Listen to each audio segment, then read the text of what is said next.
बिस्मिल्लाहिर्रहमानिर्रहीम। अस्सलाम वालेकुम। क्या हाल चाल है तमाम दोस्तों का। उम्मीद करता हूँ सब खैर आफियत से होंगे। MTH 404 लेक्चर नंबर 34 आज हमने डिस्कस करना है। लेक्चर 34 शुरू करने से पहले आप सबसे रिक्वेस्ट है कि चैनल को सब्सक्राइब कर दें, वीडियो को लाइक कर दें और शेयर कर दें। लेक्चर थोड़ा सा लेंथी भी है और डेफिनेशंस भी हैं इसमें, और ये थोड़ा सा डेफिनेशंस के लिहाज से इम्पोर्टेंट है, इसको लाजमी कीजिएगा। और अगर आपको ये नोट्स हैंड रिटन फॉर्म में जो मैंने लिखे हुए हैं, अगर आपको ये चाहिए तो व्हाट्सएप कर सकते हैं आप मुझे, और डिस्क्रिप्शन में लिंक भी दिया होगा, और डिस्क्रिप्शन में व्हाट्सएप नंबर भी दिया होगा। आपकी मर्ज़ी है कि आप लिंक से ज्वाइन करें या व्हाट्सएप लेना चाहें। चलते हैं लेक्चर की तरफ। लेक्चर का टाइटल या जो टॉपिक है हमारे पास वो है ऑर्बिटल मोशन। ऑर्बिटल मोशन असल में हमें थोड़ा सा जहन में आ रहा है कि वो चीज़ जो कि वो मोशन होती है जो कि ऑर्बिट में होती है, उसको ऑर्बिटल मोशन कहते हैं। थोड़ा सा हमारे जहन में अगर हम थोड़ा सा जोर दें, इसमें कुछ डेफिनेशन देख लेते हैं। पहली डेफिनेशन है सेंट्रल फोर्स। सेंट्रल फोर्स क्या होती है? If a particle is moving under the action of a force which is always directly toward or away from a fixed point, such as a force is called central force. अगर कोई particle जो है वो एक move कर रहा है किसी ऐसी फोर्स के सहारे जो उसको या तो अपनी तरफ खींच रही है या उसको दूर भेज रही है, अपने से दूर भेज रही है, तो उसको हम सेंट्रल फोर्स कहते हैं। समझिए, ज़रा बात को गौर से समझिएगा कि ऐसी फोर्स जो या तो अपनी तरफ खींच रही है और बॉडी भी मूव कर रही है, उस बॉडी को अपनी तरफ खींच रही है या उसको अपने से दूर भेज रही है, उस फोर्स को सेंट्रल फोर्स कहते हैं। सेंटर ऑफ फोर्स क्या होता है जी? A fix point is called centre of force and usually taken as origin. मतलब यूँ समझ लें कि ये हमारे पास एक पॉइंट है, ये फोर्स है F, इसको मैं F लिख देता हूँ। अब इसके यहाँ पर एक बॉडी मूव कर रही है। अब वो बॉडी जो है वो सीधी मूव कर रही है, लेकिन ये जो फोर्स है इसने इसको अपनी तरफ खींच के रखा है, तो बॉडी सीधी यूं ही गोल गोल ही मूव करेगी ना, ऐसे ऐसे। ठीक है ना, वो ऐसे को तो नहीं ना जाएगी। अगर वो ऐसे को जाती है तो वो जनाबे वाला फिर फोर्स जो है वो उससे उसके फोर्स की जो अट्रैक्टिव फोर्स होगी उससे बाहर निकल जाएगी। तो ये जो सेंटर है इसको हम सेंटर ऑफ फोर्स कहते हैं। नोट है एक आगे, द सेंट्रल फोर्स में बी अट्रैक्टिव और रिपल्सिव। वही बात जो मैंने आपको कही है। आगे आ जाता है जी, the central force at a point is a function of distance of that point from the centre of force. This relationship called law of force. वही बात कि फोर्स जो है सेंटर वाली वो एक फंक्शन होती है डिस्टेंस के लिहाज से, और उसको हम लॉ ऑफ फोर्स कहते हैं। आगे आए थे जी, सेंट्रल ऑर्बिट।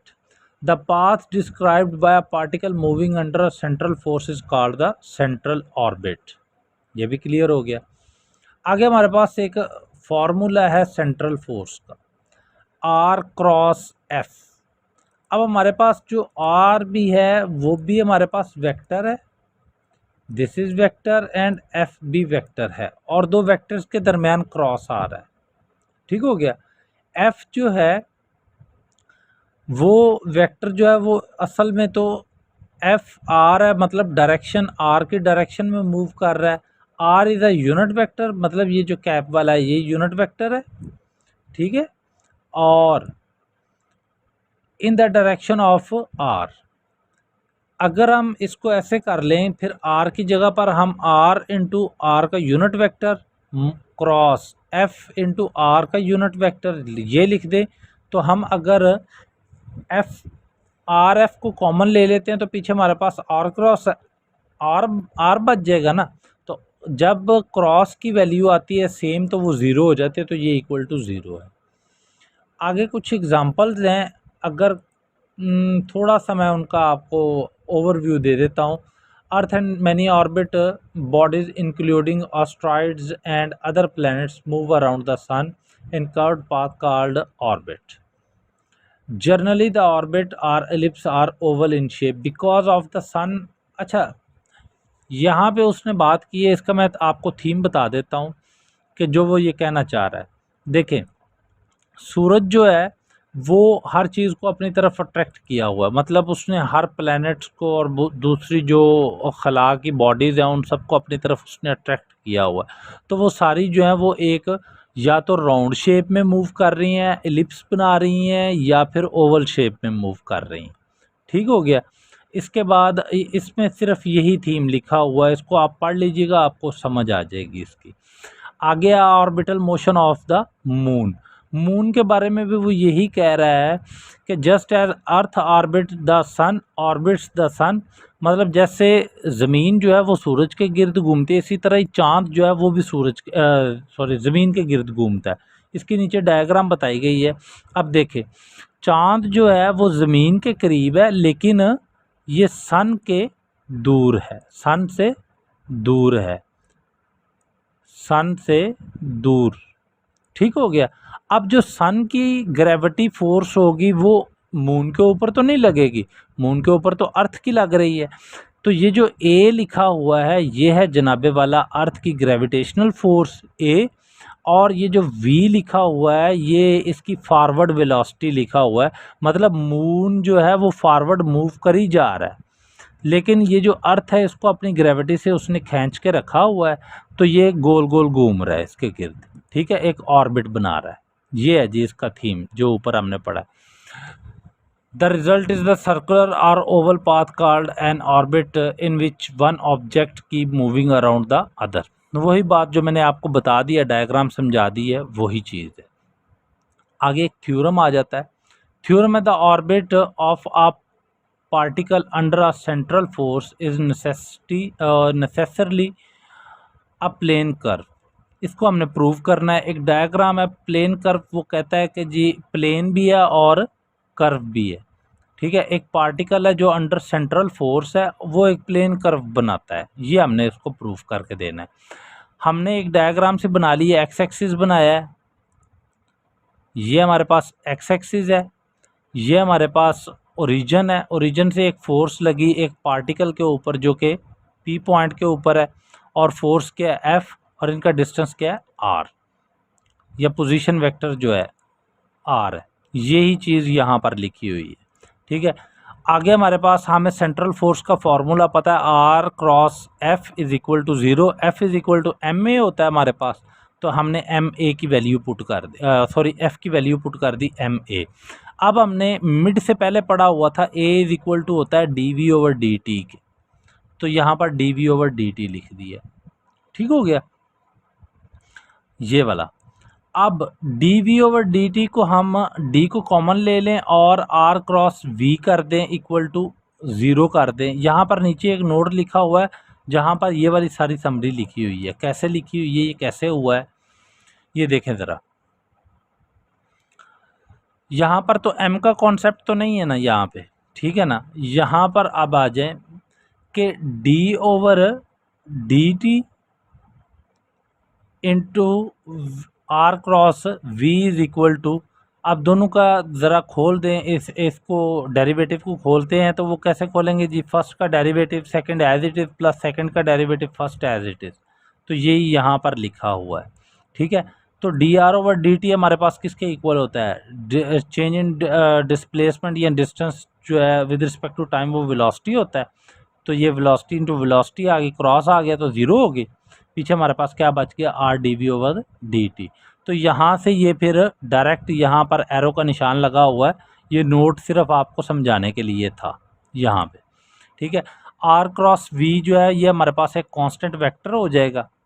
कब कांस्टेंट वेक्टर होगा तो ही तो हमारे पास 0 वैल्यू आएगी ना, क्योंकि डेरिवेशन ऑफ कांस्टेंट जो है वो 0 होती है। तो तब भी हमारे पास यहाँ पे अगर ये डेरिवेशन हम लेना चाहते हैं तो अगर ये दोनों कांस्टेंट होंगे तो 0 आएगी ना। तो it means normal at the plane to the plane become by R cross V because this is constant vector and in constant direction and only possible particle move in a plane curve.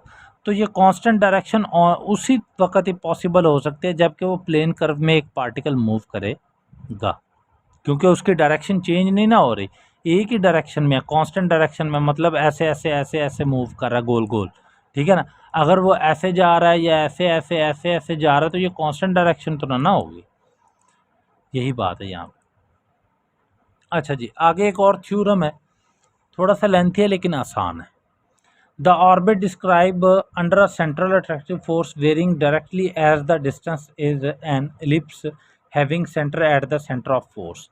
Prove करना है हमने कि as a particle move under central attractive force, ये ऊपर हमें उसने given दिया हुआ है कि जब पार्टिकल एक अंडर इसी थ्योरम में बताया हुआ है। अब अगर एक पार्टिकल जो है वो सेंट्रल फोर्स की वजह से, अट्रैक्टिव फोर्स की वजह से मूव कर रहा है तो ऑब्वियसली वो गोल गोल घूमेगा, ठीक है। The path is a plane curve, वो फिर प्लेन कर्व होगा थ्योरम 1 की वजह से। तो हमने प्लेन ले लिया एक्स और वाई, ठीक है। सेंट्रल फोर्स हमें पता है कि जी एफ डायरेक्टली प्रोपोर्शनल होता है माइनस आर के। माइनस क्यों है? क्योंकि ये अट्रैक्टिव फोर्स है, इस वजह से ये माइनस आया, यहाँ पे नीचे लिखा भी हुआ है। अब हमने ये प्रोपोर्शनैलिटी को ख़त्म करने के लिए के स्क्वायर एक कांस्टेंट ले लिया, ठीक है। एफ़ की वैल्यू एम में पुट कर दी और वही चीज़ डेरिवेटिव ले लिया। अब ज़रा यहाँ पर देखिएगा कि डी वी जो होता है ये हमारे पास ये भी फार्मूला है, D square R over D T का स्क्वायर, ठीक है।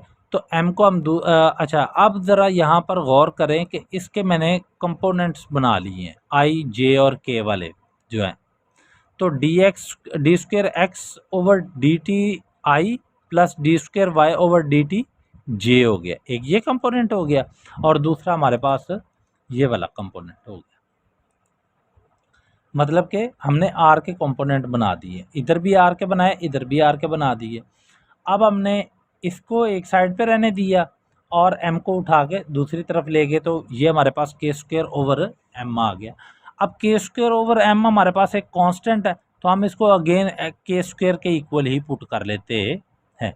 और यहाँ पर क्या किया आगे हमने कि एक्स वालों को एक्स वालों के साथ और वाई वालों को वाई वालों के साथ लिख दिए। यहाँ पर एक्स वाले लिख दिए और यहाँ पर वाई वाले लिख दिए, ठीक है। और इनको सिंपल सा सिंपलीफिकेशन की, ये आपको अंदाज़ा हो जाएगा। उसके बाद यहाँ पर D square, capital D square लिखा है, क्यों? क्योंकि डेरिवेटिव जो भी होता है ना उसका साइन कैपिटल डी होता है, तो उसका स्क्वायर लिख दिया। बहुत ज़्यादा लंबा चौड़ा या बहुत ज़्यादा बहुत मुश्किल करने वास्ते उसको आसान करने के लिए हमने ये काम किया, ठीक हो गया। थोड़ी सी पंजाबी भी हो गई है, माइंड नहीं करना। अगर किसी को ना समझ आए तो कोई इशू नहीं है, क्योंकि इसका कोई मतलब नहीं था। अच्छा, अब ये है कि जी यहाँ पर भी डी स्क्वायर आ गया प्लस के स्क्वायर इंटू वाई, तो हमारे पास डी स्क्वायर के स्क्वायर इज इक्वल टू 0 हो गया, क्योंकि इधर के एक्स से डिवाइड कर दिया और इधर वाई से डिवाइड कर दिया। तो डी हमारे पास आ गया प्लस माइनस के आई और प्लस माइनस के आई। सो जनरल इक्वेशन क्या होगी हमारे पास? एक्स की जनरल इक्वेशन होगी a cos k T plus b sin k t और y is equal to c cos k T plus d cos d sin k t, ये general equation. अब हमने इनको सॉल्व करना है, इन दो इक्वेशंस को हमने नाम दे दिया है 2 और 3, इनको सॉल्व करना है। सॉल्व कैसे करेंगे कि हमें एक दफ़ा साइन की वैल्यू निकाल लें और एक दफ़ा कॉस की वैल्यू निकालनी है हमने। तो यहाँ पर ऊपर मैंने सिंपल सा लिखा भी हुआ है, ये आप देख लीजिएगा, मुश्किल नहीं है, ठीक है। इसी तरह ही हमने साइन की वैल्यू फाइंड आउट कर ली और अब हमने कॉस की वैल्यू फाइंड आउट करनी है। तो उसके लिए भी ये मैंने स्टेटमेंट लिखी हुई है, इसको रीड करेंगे तो आपको समझ आ जाएगी। मेरे ख्याल से अब आप इतने सीनियर हो गए हैं, ठीक है। तो यहाँ पे हमने कॉस की वैल्यू निकाल ली। अब हमने क्या किया, हमने जो इक्वेशन साइन की वैल्यू को हमने 4 का नाम दे दिया और कॉस को 5 का नाम दे दिया। अब हमने दोनों का स्क्वायर लिया और उनको ऐड कर दिया। हम एलिप्स की तरफ जा रहे हैं, किसकी तरफ जा रहे हैं? एलिप्स की तरफ जा रहे हैं। ये देखें यहाँ पर एलिप्स लिखा हुआ है, हम एलिप्स की तरफ जा रहे हैं, ठीक है ना। तो इसलिए हमने ये काम किया है। अब हमें पता है कि जी ये जो के टी है ये हमारे पास एज ए एंगल है, ठीक हो गया। इसको आप अल्फ़ा लिख दो, बीटा लिख दो, गामा लिख दो, आपकी मर्ज़ी है, ये एंगल है। तो साइन स्क्वायर के टी प्लस कॉस स्क्वायर के टी इक्वल टू 1 होगा। Sine square alpha plus cos square alpha equal to 1 होता है ना, तो ये वो वाला 1 है, ठीक है। और बाकी ये एज इट इज़ आ गया। तो ये हमारे पास जो इक्वेशन ड्राइव हुई है, ये इलिप्स की ड्राइव हो गई है by using initial condition in equation. अब हमें वो क्वेश्चन में देगा इनिशियल कंडीशन, ठीक है ना, मसलन के वो बताएगा कि जी v naught is equal to 0, t is equal to 0 वगैरह वगैरह। अब हम अगर इनिशियल कंडीशन को पुट करते हैं तो हम ए बी सी और डी की वैल्यू फाइंड आउट करते हैं। ये तो था जी आज का आपका लेक्चर। उम्मीद करता हूँ कि आपको समझ आई होगी। अगर कोई इश्यू हो तो आप मुझे व्हाट्सएप भी कर सकते हैं। डिस्क्रिप्शन में व्हाट्सएप नंबर भी लिखा होगा और नोट्स पे भी लिखा हुआ है। ये नोट्स भी आपको फ्री ऑफ कॉस्ट मिल सकते हैं अगर आप व्हाट्सएप कर लें, या डिस्क्रिप्शन में लिंक दे दूँगा, या नेक्स्ट वीडियो में लिंक दूंगा, तो आप वहाँ से ये डाउनलोड कर सकते हैं। तब तक के नेक्स्ट वीडियो तक के लिए अल्लाह हाफ़िज़। Thank you very much. अल्लाह ताला आपको और मुझे अपने हिफ्ज़ व अमान में रखे। Thank you very much. अल्लाह हाफ़िज़।